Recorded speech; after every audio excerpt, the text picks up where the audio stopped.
Hey guys, so I finally got outside with the SCT and the Celestron Focuser. Let's get started. Finally have the SCT out. I got a mess of cables. I'm going to have to work on the cable arrangement again. I need to work on that a little bit.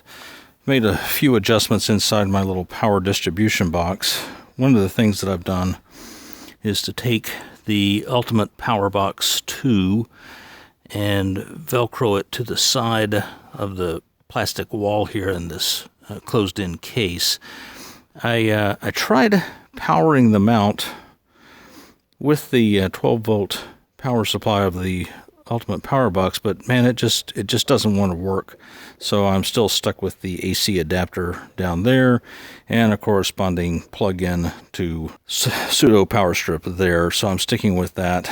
I've gone to a long telephone-like cable, the RJ12, I believe, cable that comes in here, plugs into this little connector and then into the handset. So I just leave the handset in there. I don't touch it. I don't like to unplug things from the bottom of it. It's just a little too finicky of a connection.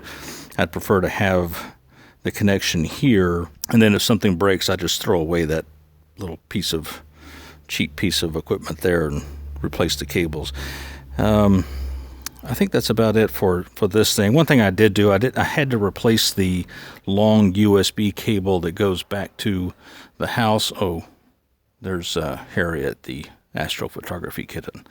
I had to replace it because I tripped over the last time I was out and yanked the connector just ever so slightly, and now that $100 cable is worthless unless I can fix it. So anyway, I ordered another one, put it in, but this time what I did, if you see this thing, I came in with the cable and wrapped it around a couple of times, taped it off to itself, taped the connector off to itself back under here. So if I do happen to trip on the cable at night, again, it'll yank here and just distribute that force that I'm applying to the cable inside this box here and not pull directly on the connector. So hopefully that'll prevent that little problem. But I do like the fact that the power box is velcroed up to the side wall here. It gives me easy access to the connections and pulls it out of that rat's nest of cables down there. Now, the cameras, everything's connected to the extent that I could. I am 25 degrees, rotated the camera 25 degrees this way, and then I took the Off-Axis Guider and rotated around 155 degrees this way. So with any luck, it's in the more or less correct position. I have the Celestron Off-Axis Guider. I've tightened all the thumb screws about 10 times. I don't have the focal reducer, so that's out. I have a dew strap, but I'm actually not quite certain where is the best place to put it. I want to heat the outside of the corrector plate, but yet there's this thick metal here that's a high thermal mass, so I'm not sure how effective this little dew strap is going to be in heating that chunk of metal. I could put the dew strap back here, but then it's behind the dew plate, thinner metal of the tube, and that may be the best way to go. So I suppose this is a bit of an experiment as well. There is the USB focuser from Celestron. More on that later. I've had some issues installing it, having nothing to do with the focuser, but having to do with the part that it plugs into here. I don't like reusing the very small screws that they provide. It seems like the part that they provide, that orange part back here, is a tad thicker than the original part, so I'm wasting a lot of thread in those little tiny screws where I could be gripping into the base metal beyond, and that's potentially a bit of a problem. This is the environmental sensor that comes with the Ultimate Power Box. It wraps around. It has a cable that comes out and goes in this mess of cables back into the Ultimate Power Box. Over there is the environmental sensor, although I haven't figured out, even though I can get temperature out of it, I haven't figured out how to connect that temperature up through APT or Nina to have it be accessible with the focuser and the algorithms that control or adjust focusing based on temperature. Then I'm going to swing over to the east, probably pick up Dubé, do some focusing on Dubé, try to work out the backlash and work out the filter offsets. A little bit of distance away from Dubé is NGC 3359, so I'll start doing some exposure studies on it. And then by then, hopefully NGC 5906 will be out. Some of the initial housekeeping work I wanted to get done as part of this first time out is to make sure that the focuser is working and that the camera and off-axis guider are in the correct orientation. The calibration tool that you run when you first install the Celestron Focuser, it runs the mirror all the way in and then all the way back and then leaves the mirror kind of at the midway point.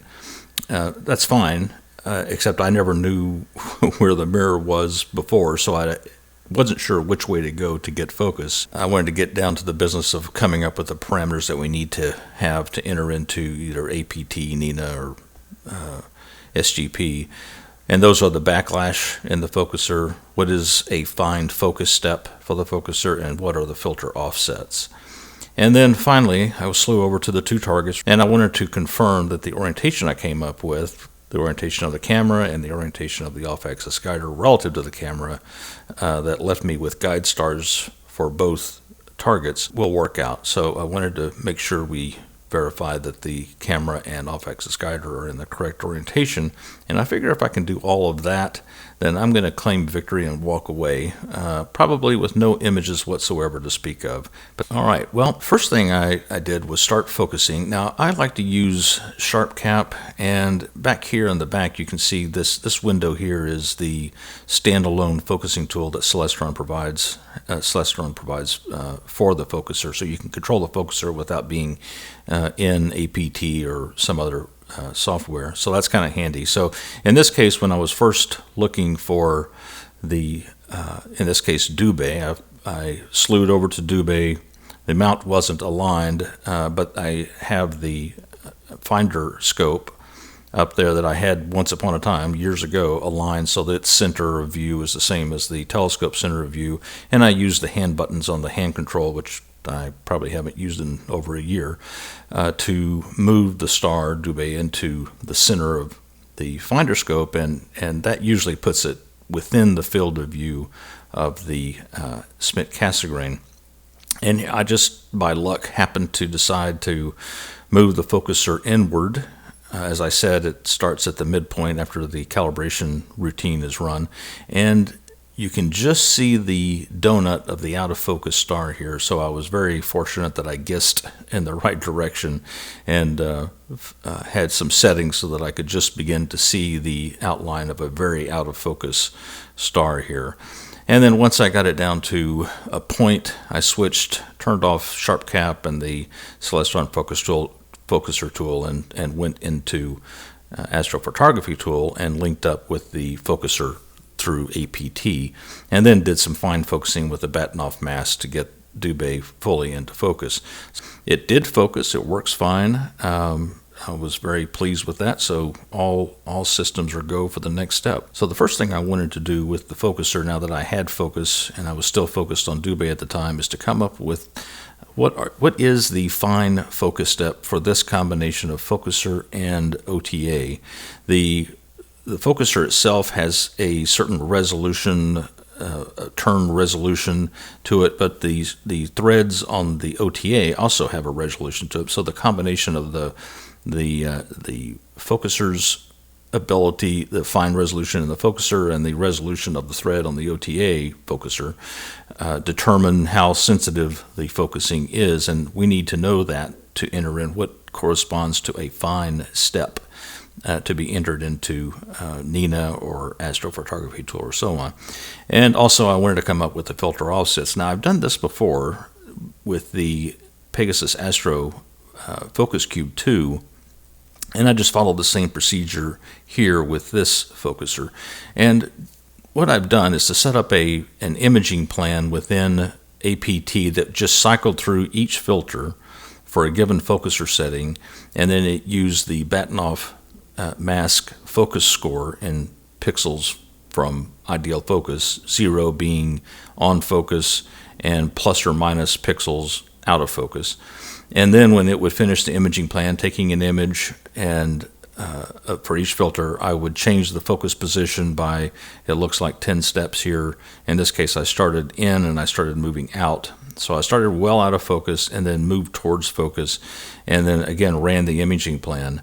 And just so you kind of get a sense of what I'm talking about here, here's a little video snippet of that effort. And by the way, what I did, rather than write all these numbers down as it was producing the numbers, I just recorded the screen and then went back later to write down these numbers. Filter change. Exposure started. Exposure finished. Filter change. Exposure started.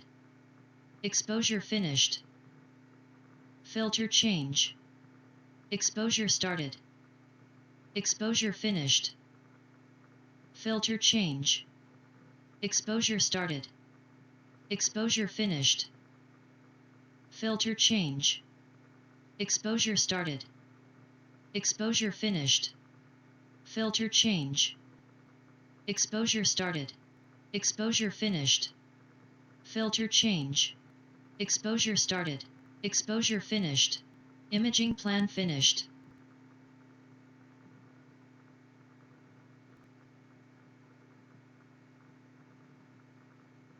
So after going through that process, it basically gave me all the numbers I needed to fill this in.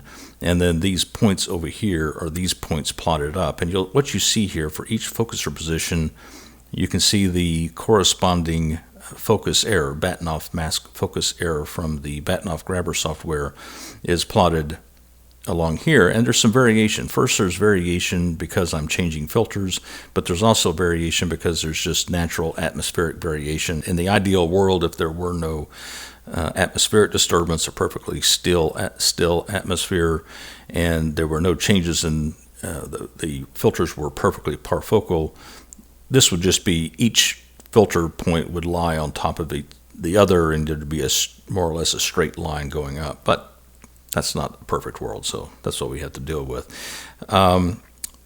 After that, I fit straight lines to these data points here, and got the so-called the intercept and the slope. Now, the intercept is a totally useless number, at least in terms of astrophotography. The intercept is, it's the Bahtinov focus error when the mirror is run fully in. Okay, a completely useless number in and of itself. However, the intercept and the slope are valuable numbers because that defines a line, the best fit line through the corresponding filter data, which helps us to eliminate some of that error that I was talking about. So let's take a look at the best fit lines. And here's what we get. Basically, the lines are all very close together here. And the crossover point where it crosses the critical focus zone, which is for the Bahtinov focus mask, it's plus or minus 1 pixel error generally. If you can get within plus or minus 1 pixel in the Bahtinov focus error, then you're considered to be on focus. So this is our critical focus zone. This is where we're trying to get to when we make focus adjustments in whatever technique we're using.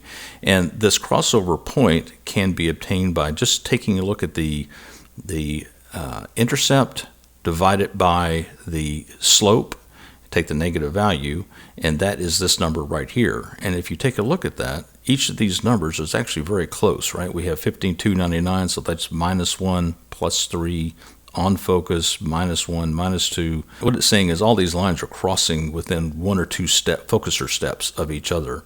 Now, another thing, this is also where the filter offsets come from. In other words, the difference between the red filter, where it crosses the critical focus point relative to the luminance filter, is the filter offset, and here it's a difference of 3, rounding things up or down. I would expect, for consistency purposes, that the red filter and the HA filter and the S2 filter, all of which are in the red spectrum, would have the same number. And you can see that I'm getting zeros here, a 0 here, and a 3 here, so that's not very consistent. Similarly, if I look at the blue and the oxygen 3, I have a similar kind of thing where 0 offsets required for blue and plus 3 for oxygen. They're both part of the blue spectrum, and those should be fairly similar. What I conclude from this is that there is no need to enter in filter offsets for this focuser OTA combination and these filters. Another thing that's important that we need to think about is our ability to make fine focus adjustments within this range. In other words, if I'm at a minus 1 focus error, I don't want one focuser step to jump from -1 to positive. I need to be able to make adjustments with the focuser that move me from this line in through this line, through several steps, several focuser adjustments, and then finally out of the line. So that's an important thing, and that's why the slope of these lines is important. This is the slope up here. Don't worry about the negative sign. But all these numbers are about the same because, as you can see here, all these lines are about the same. Maybe the worst one, if you just want to take a number, is 0.29. Let's, for the sake of conversation, call it 0.3. What does that mean? Well, it means that if I apply one focuser step, I'm at -1, and I apply one focuser step, I'm going to go from -1 to -0.7, for example.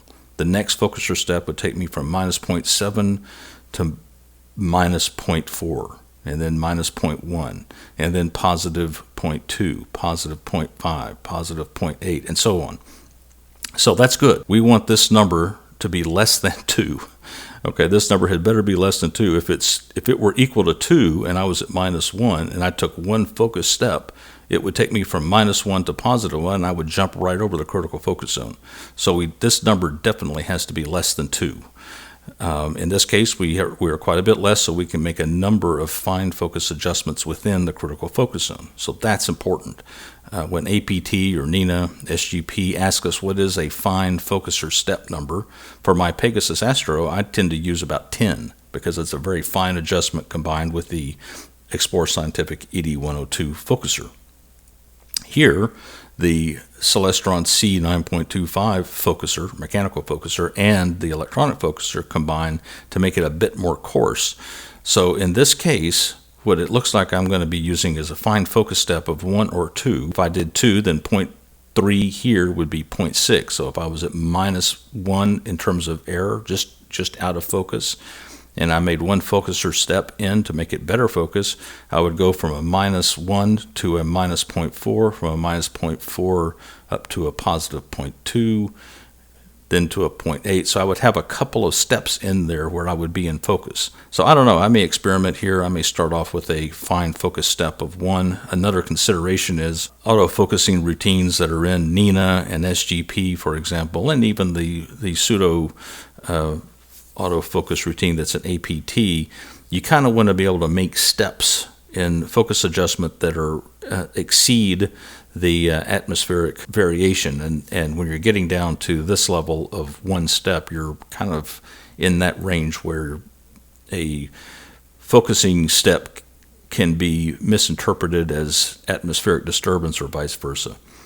The second thing I learned from this study is that there's not significant enough difference in where each of the filters cross the critical focus line. And so for this particular system, I'm going to be using filter offsets of 0. Backlash is another thing that we have to take a look at and compensate for. And what you see here, again, I'm doing the same thing I did for the Pegasus Astro Focus Cube 2. And what I do is I start from out of focus and then move the focuser inward and pass through the critical focus zone and the critical focus point here. And then I start coming back the other way. But when I come back the other way, I have that problem of backlash. For example, the last point on this line here is this green point up here. That's the last point I made when there was no backlash. I took a second picture, got the focus error. So the difference between here and here is actually due to atmospheric disturbance. So that's kind of a measure of how much atmospheric disturbance affects things. This is one picture, get one error measure. Picture in the same focuser position, I get the same, or I get a different Bahtinov focus there. When I make an outward move, I go from here to here, and you can see there's no real difference in the Bahtinov focus error because of backlash. I make another move, and I come out to here. So again, there's not that significant of a change in the Bahtinov focus error because I'm still dealing with backlash. Now, when I make the next move out to here, now I start coming down the slope, make another move, another focuser move, here, here, here, here. Because we had this backlash, this line is now offset from the green line. In the ideal world, if there were no backlash, you would go up a line, pass through the critical focus point, turn around and and move the focuser back out, and you would follow that same line and pass through the same point at the critical focus point, back out. But we're not. So this is the difference here is the backlash, and that's, if you look at the difference in step sizes from here to here, that's 20 steps. So what that says is, when I'm at this point, what the backlash compensation has to do is say, well, if you're going to go back the other way, then I'm just going to automatically crank in 20 steps so that when you start coming back down, the first correction you make will be back on this line here, and similarly going back the other way. We get the focuser backlash parameter that we can put into APT, Nina, or so on, and we'll just set that to 20 steps. I wanted to see how the orientation of the camera and the off-axis guider were doing. A couple of videos ago, I put out a session planning video on how to go from a view from Stellarium to set up the camera on the telescope and set the off-axis guider relative to the camera. And in this case, I came up with a rotation of the camera in a negative 25 degrees, and then the rotation of the off-axis guider relative to the camera of a positive 155 degrees. And that's what you're seeing here. This red outline is what I had in Stellarium. This is a picture I took, but mostly I wanted to verify that the orientation that I planned out here is what I'm seeing here. And though it's very difficult to see, the core of the galaxy is right here. You can see this pattern of stars here is here. I have a bit of rotation error, so I wasn't able to get the camera exactly in the correct rotation angle that I had in Stellarium. So I've got to work on that technique a little bit. But the point is that in the big picture, so to speak, is correct. For instance, these two stars here, or these two stars down here, or these two stars. And there's a pattern of there's 3 stars here, 2 stars, 2 stars. That's this pattern here. So when I look at this, compare this view to this view, the view is what I expect. I did, in fact, have this guide star. It was painfully close to this line, but it is there. And because of the slight rotation error between what I actually got versus what I was planning, the star proved to be more toward the middle of the sensor, which is fine.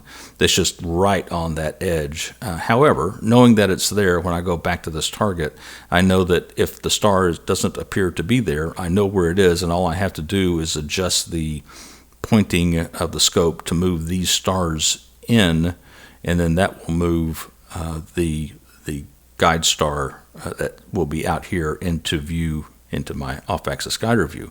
Now, there is something I've thought that kind of got excited about. You notice there's no star right here, but there is a very bright star here. Now, this star is in Stellarium, although you can't barely make it out in this particular view over here. But, man, I looked at this thing and I said, well, either the star isn't in Stellarium, it seems like it's an awful bright star to have been missed by Stellarium, or maybe I discovered a new star, probably unlikely, or, and then this is where I really started getting excited, maybe it's a stellar event. Maybe I found it was a very faint star, very far away star, but it blew up and now I call it a supernova. So I was starting to get a little excited there, but I went over to Nina, went over to the image framing section. Here's the view that I have, and rats, there's that star. So it turns out that this bright star, whatever it is not in the Stellarium database, which is kind of interesting, but not nearly as interesting as it would have been if I could have discovered or claimed to have discovered a supernova. So got excited there, but no such luck. It actually is there. Later that night, I slewed over to NGC 5906, played the same game here. I was expected 2 bright guide stars. They were both there. Quite happy with that. The core of the line of the galaxy is this way, which is, as it's shown here, these 2 stars match up with these 2.